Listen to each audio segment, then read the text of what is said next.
Why is domestic and family violence a workplace issue? Michael Salter, Associate Professor of Criminology, School of Social Sciences, University of New South Wales. Domestic violence experiences are really diverse. We can have relationships where violence and aggression is overt, people are noticing it, the victim might be talking about it, the perpetrator might be talking about it. And so in a workplace context, there may be many opportunities for colleagues and for managers to observe that there's something wrong in that relationship. But domestic violence can also be quite secretive, it can be quite covert. There's a lot of shame associated with domestic violence. And so victims might be keeping it secret from their managers, and of course perpetrators are doing a lot of work not to be detected as well. Matt Pronger, Programs Manager, Australia's CEO Challenge. Across Australia, 1 in 4 women and 1 in 13 men will experience some form of domestic and family violence in their lifetime.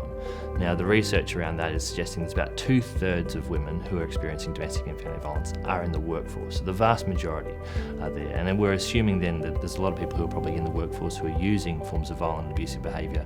So it is a workplace issue. It's an issue for our well-being of our staff, the safety of our staff, the performance around our staff as well.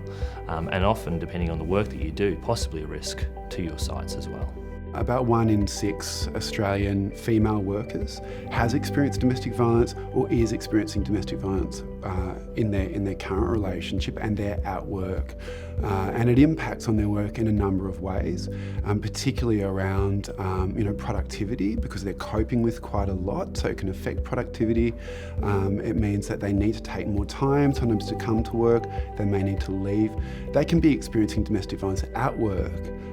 If the partner is harassing them, emailing them, calling them, or showing up to work.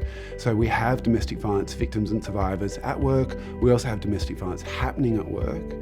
And it stands to reason, of course, that some of our male employees in the workplace are going to be perpetrators of domestic violence.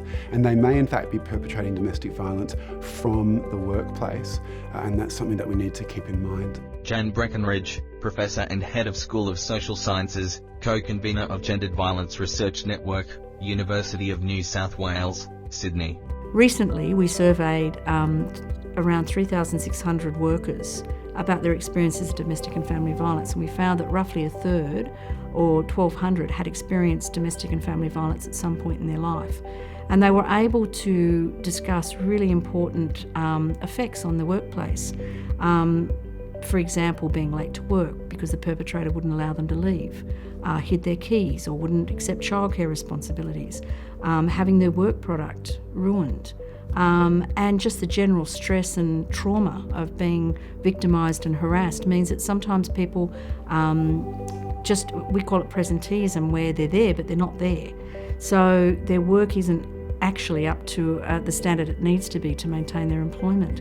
But for some people who experience domestic and family violence, work is an absolute haven. It doesn't affect work, and in fact, they might come in early and leave late, which is about their safety, or it could be just it's the one place they feel competent, confident, and able to function really well. We know workplaces are important areas where people socialise, where cultures are reproduced. So a sexist workplace is a workplace that reinforces norms and attitudes that can drive domestic violence, but a healthy workplace culture can also help prevent domestic violence. I really encourage workplaces to recognise how important it is to keep people in their employment. I can't stress enough how crucial that is for someone who might want to leave a domestic and family violence relationship and may want to rebuild their life. Employment can be everything. If you or someone you know is impacted by sexual assault, domestic or family violence, you can contact 1-800-RESPECT on 1-800-737-732 or via online chat at www.1800respect.org.au. Men concerned about their behaviour can contact the Men's Referral Service on 1300 766 491.